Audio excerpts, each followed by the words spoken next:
Buah sampuh yang mudah repuk merata-rata, adakah dikira dosa kecil? Buah sapuh ini dikira, kita kata lagu mana ya? Cemar lah. Kalau benda itu mengganggu, menyebabkan siapa perikat mengganggu orang kau apa dia, maka berdosa. Tapi kalau tak mengganggu orang, maka tak kira dosa. Tidak dikira dosa. Cuma sifat pembersih itu dianjurkan oleh syarak.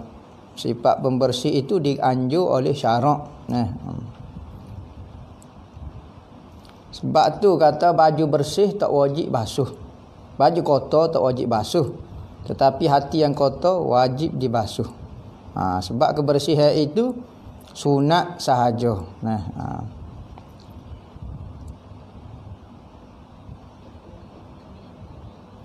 Bagaimana nak tetap ke solat di awal waktu? Solat di awal waktu ni kita semaya awal waktu lah orang bel. Lepas pada orang bel kita ambil air semaya ataupun kita mandi, kita semaya sunat, kita semaya fardu. Jangan belorak sangat, jangan kejar-kejar. Kita buat ibadat bukan disiplin. Ingat, Islam tidak mengajar disiplin. Islam tidak mengajar seperti teori Jepun. Hidup mesti ada budaya sivik. Lagu tu. Islam tidak mengajar. Islam mengajar ketenangan di dalam membuat sesuatu dan ikhlas di dalam sesuatu benda. Buat dalam keadaan kesempurnaan kita semaya gapo dia, jangan terlalu lorak-lorak sangat. Lebih-lebih lagi dalam waktu Isya ni. Waktu Isya ni ada ulama kata sunat kita perlewat ke sembahyang, ada ulama kata sunat awal ke sembahyang. Sahabat-sahabat dulu dalam hadis riwayat Imam Muslim, Nabi perlewat ke sembahyang sehingga satu suku malam. Malam ni bagi 4. Contohnya malam ni 12 jam, bagi 4 jadi 3 jam. Maghrib pukul berapa? Okey, maghrib pukul 7.30. Okey, 7.30 capur 3 jam.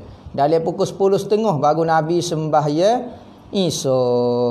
Kerana dalam hadis tu sahabat-sahabat sehingga menunggu Nabi sembahyang Isya, sahabat tidur di dalam masjid. Maka nak kata Nabi sembahyang lewat sembahyang Isya.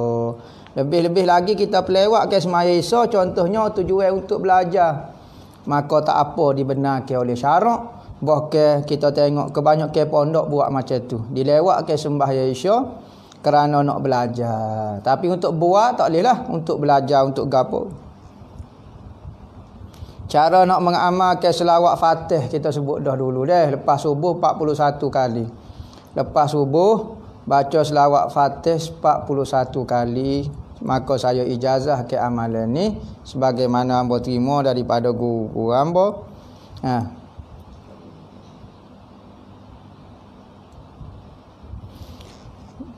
Terangkan mengenai fiqh tahawulat. Adakah ia berkenaan ramalan hari akhirat? Fiqh tahawulat ini nama yang baru terbit. Asalnya benda ini sudah wujud sebagaimana ilmu nahwu wujud, ilmu tafsir baru wujud, ilmu hadis baru wujud, ilmu balaghah baru wujud. Tetapi benda itu sudah wujud zaman Nabi lagi. Maka fiqh tahawulat ini, tahawul maknanya perpindahan, perubahan. Fiqh maknanya memahami. Maksud fiqh tahawulat memahami perubahan keadaan, mengalami perubahan keadaan. Tahawul keadaan ni gapo dia kita kena buat. Maka dalam hadis Nabi sebut dah, akhir zaman akan berubah jadi lagu ni. Zaman akan berubah jadi lagu ni. Zaman akan berubah jadi lagu ni. Tagayyur dipanggil, berubah. Apabila keadaan berubah lagu ni, apa yang kita perlu buat? Apabila berubah macam ni, apa dia kita perlu buat? Maka disebut dah di dalam hadis. Maka ilmu ini dipanggil fiqh tahawulat, memahami perubahan keadaan semasa dan apakah tindakan kita untuk menghadapi keadaan ni. Maka disusun oleh ulama macam mana apa dia tindakan kita. Kerana apa? Kerana apabila setiap benda berubah, maka ulama-ulama pada masa tu akan beristihad, akan mengutubi hukum. Ada orang jahil waktu bi hukum, apa dia kita nak ikut? Maka tak lain tidak bukan kita kena ikut Al-Quran dan hadis. Kerana ijtihad ulama pada masa tu kadang-kadang mengelirukan, Kerana pada akhir zaman ni kadang-kadang kata ni, maka berpeganglah dengan Al-Quran dan hadis. Kerana Allah Nabi Muhammad begitu sayang kepada kita, dia meninggalkan satu ilmu dipanggil ilmu fiqh tahawulat, iaitu perubahan masa dan apakah tindakan kita. Nah, dia panggil sunnatul apa? Sunnatul mawaqih. Sunnah mawaqih kita, pendapat kita, apa dia? Pendirian kita dalam menghadapi keadaan ni. Dipanggil sunnatul mawaqih kita. Kita panggil fiqh tahawulat, perubahan keadaan, fiqh tagayyurat. Hak ni orang-orang yang mengkaji dalam fiqh tahawulat ni lebih pandailah. Hamba ni sebut secara ringkas sahaja. Dia berkaitan dengan amalan hari akhirat juga, tetapi menurut Quran dan hadis. Ada orang lah ni episkotomologi apa dia lah, kadang-kadang tidak berdasarkan Al-Quran dan hadis, maka dia jadi terkeliru. Ramalan dia pun menjadi terkeliru. Dia ada syarat rukun dia. Fiqh tahawulat ni dia ada nas-nas dia ada syarat, dia ada rukun dia gapo.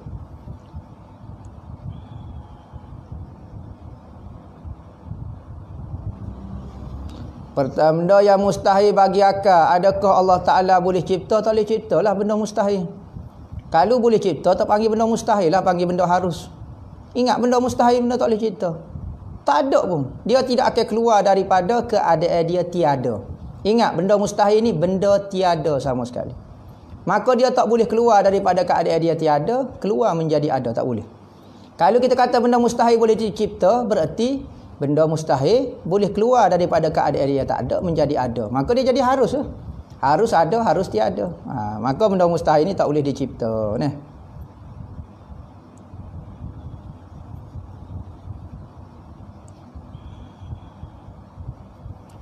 Bagaimana nak hadapi orang yang merendahkan keturunan Nabi? Sadah. Ingat, Nabi sendiri suruh muliakan anak cucu dia.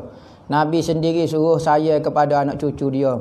Nabi sendiri suruh jaga anak cucu dia. Kita orang Muslim pun kita kena jaga anak cucu Nabi kita, lagi-lagi lah kita kena jaga. Kekurangan yang pokok dia buat tidak menyebabkan kekurangan dari sudut pihak kita. Kita jangan melayan dia menurut diri dia. Kita layan dia menurut janji daripada datuk dia suruh layan, maka kita layan. Kita buat baik kepada dia. Masalah dia tak baik kau apa dia, hak tu dia dengan Allah Taala, tak payah busy body. Tugas kita jalankan tugas kita, tugas dia lah. Istiqamah dalam ibadat, buat jadual dalam amalan kita dan kekalkan.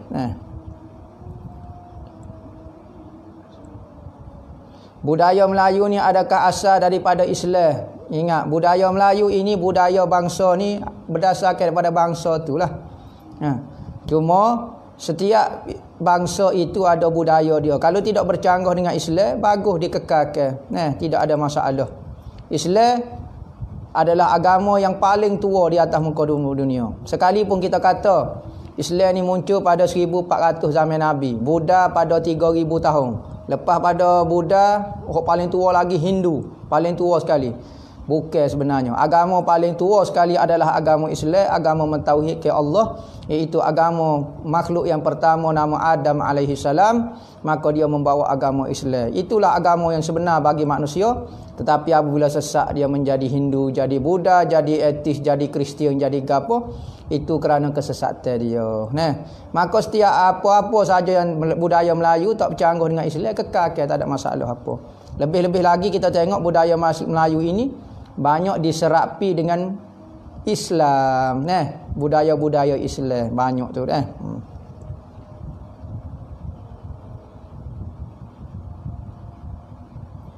Cara mandi junub Rasulullah dengan terperinci, hamba tak tahulah, hamba tak hidup zaman Nabi ni. Cuma dalam hadis kata, dalam kitab-kitab kata cara nak mandinya, ambil air semaya dulu, ataupun basuh kemaluan dulu, basuh kemaluan, pergi ke tandas, basuh dulu, kecing apa semua, basuh apa semua. Basuh kemaluan kita, kalau jatuh tu masuk sebelah depan tu sikit, lepas tu belakang sikit, basuh ke. Kemudian ambil air semaya, niat mengangkat hadas besar daripada dua kawasan tu, kemudian ambil air semaya biasa, lepas tu niat mengangkat hadas besar seluruh tubuh, mandilah biasa gitu. Macam mana jalan nak kenal Allah, sunnatullahnya kena belajarlah. Cari orang yang kenal Allah, maka dia akan memperkenalkan Allah kepada kita. Kalau orang yang memperkenalkan ilmu kepada kita, orang itu tidak memperkenalkan Allah.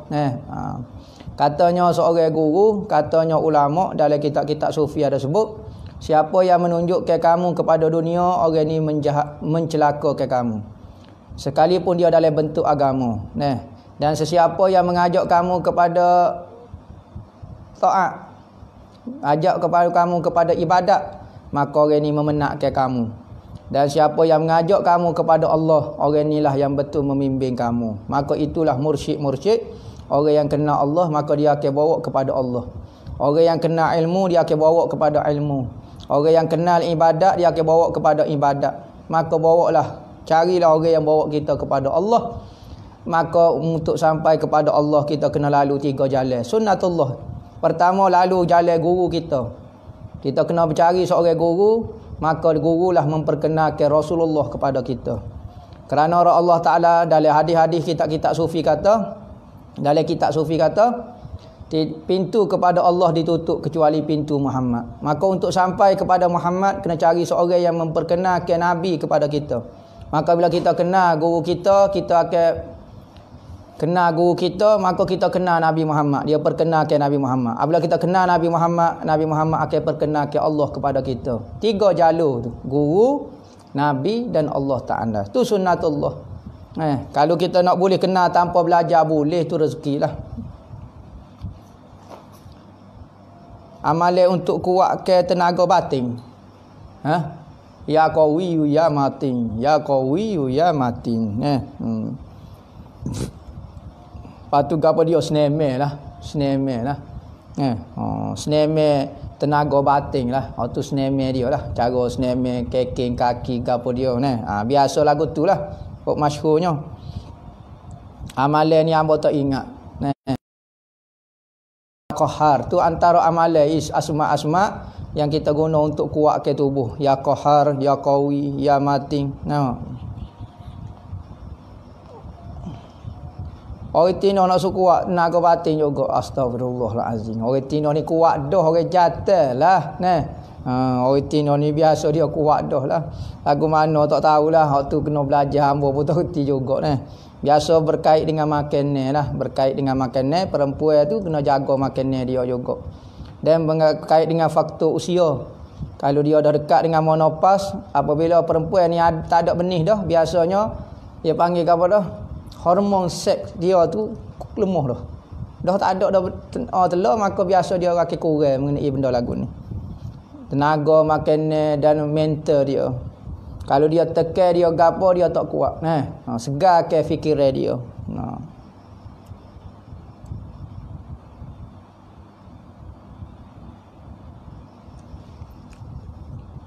Maya Jumaat tak ikut mazhab Syafi'i, perlu kau dak mustautin kau gapo dia, hamba tak ingat tu syarat selain daripada mazhab Syafi'i, hamba tak ingat lagu mana, perlu kau tidak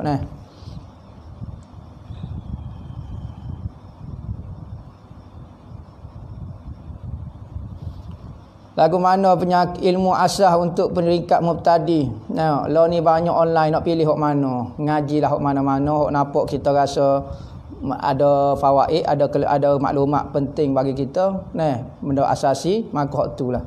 Sebab lo ni macam-macam kitab, hamba pun tak tahulah kitab macam-macam. Kadang-kadang menurut syarah dia. Kitab ni sesuai untuk fardu ain.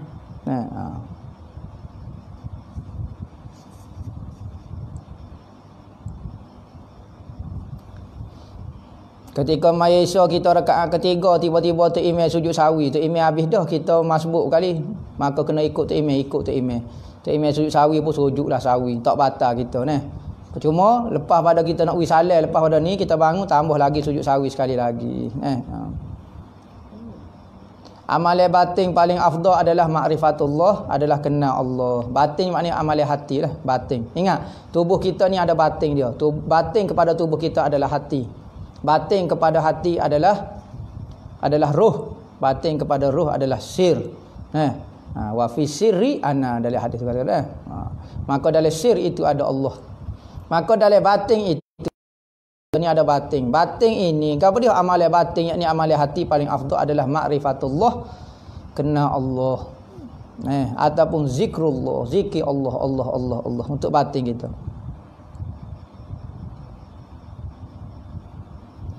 Adakah sampai pahala baca ikut raya kita sedekah ibu bapa masih hidup? Khilaf ulama. Ada kata sampai juga pahala kepada kita sedekah pahala kepada orang hidup, tak syarat orang mati.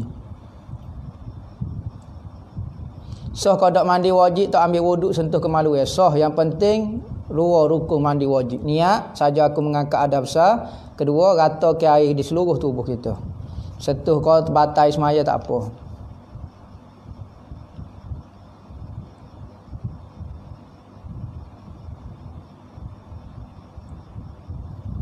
Dia kata tanda malam Lailatul Qadar, nampak putih belakang dalam bilik. Apakah maksud dia Lailatul Qadar? Hamba no komen, tak boleh nak jawab tu.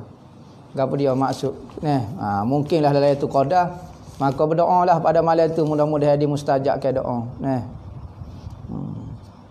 Ada seorang nama Tok Bendai Daya. Tok Bendai Daya ni merupakan tuk kepada Pak Dok apa semua. Maka satu hari dia dapat Lailatul Qadar. Malam Lailatul Qadar, dia tengok semua pokok sujud. Maka bila dia rasa lagu tu, maka dia berdoa supaya Allah Ta'ala jadikan 7 keturunan dia orang alim belaka. Maka mustajab doa dia semua jadi orang alim belaka. Mana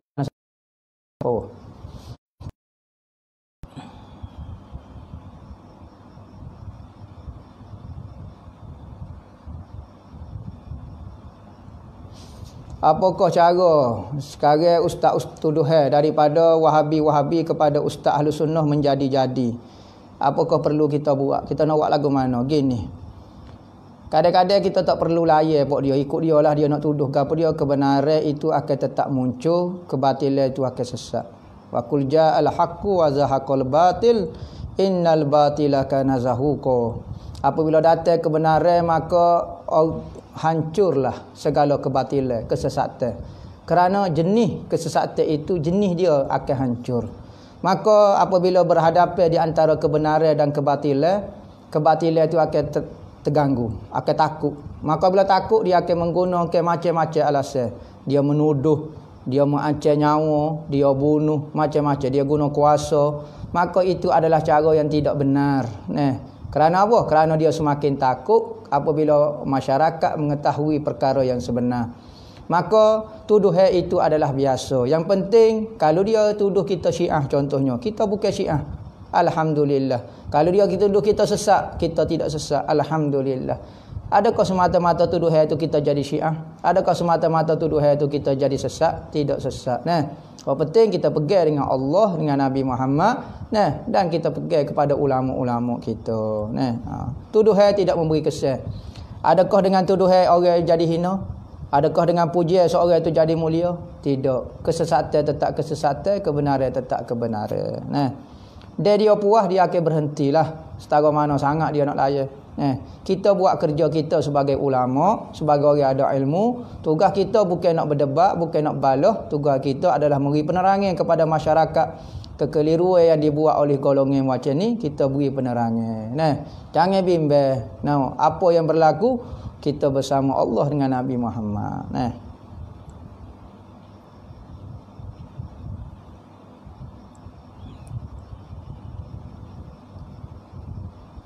Ada orang masih keliru lagi dengan Wahabi. Orang keliru dengan Wahabi, orang masih tak faham Ahlus Sunnah wal Jamaah. Biasalah Wahabi yang keliru juga. Bukan kata bab agama keliru. Lah ni orang nak beli puyuk keliru. Orang ni kata dia asli, orang ni kata betul, orang ni kata orang ni kata murah, orang ni kata gapo, tu beli puyuk. Bagai dunia agama, tiba-tiba kita tak pernah belajar, tiba-tiba kita tengok sekarang netizen, kan? Masyarakat hok jahil tu okey, dia yang mengkomen. Dia kata ustaz ni sedap, dia kata ustaz ni betul, dia kata ustaz ni baik. Ustaz ni Wahabi misal contohnya. Kadang-kadang ustaz ni tak sedap, ustaz ni syadik, ustaz ni gapo dia. Ustaz ni yang baik, ustaz ni yang jujur, ustaz ni yang ikhlas, yang betul dengan Allah. Maka pengiktirafan daripada masyarakat tidak menentukan pengiktirafan di sisi Allah Subhanahu Wa Taala. Gitulah minat orang kau kepada dia. Yang penting kita dalam keadaan benar. Tugas saya sebagai orang yang belajar agama hanya menyebarkan ilmu sahaja, memberi penerangan kepada kekeliruan. Apa-apa yang dibawa keliru, maka tugas hamba dah. Memberi penerangan, bukan untuk berdebat, bukan untuk gapo dia. Maka pilihlah benda-benda yang baik berdasarkan Al-Quran dan hadis, bukan menurut penilaian kita. Nah, kadang-kadang kita tengok orang yang menilai itu Quran hadis pun tak pandai, hadis pun tak tahu apa. Nah, mudah-mudahan Allah tunjuk kebaikan kepada kita dan beri izin kepada kita ikut dia. Allah Ta'ala tunjuk kesesatan itu sesat, dan Allah Ta'ala jauh ke sesat itu daripada kita. Kita berlindung daripada Allah, daripada syirik zahir, syirik khafi, syirik batin, semuanya. Dan kita bergantung dengan Allah, bukan bergantung dengan ilmu kita untuk mencari ma'rifatullah. Wallahu a'lam. Bismillahirrahmanirrahim. Allahumma khtim lana bi husnil khatimah wa la takhtim alaina. Alhamdulillahi rabbil alamin.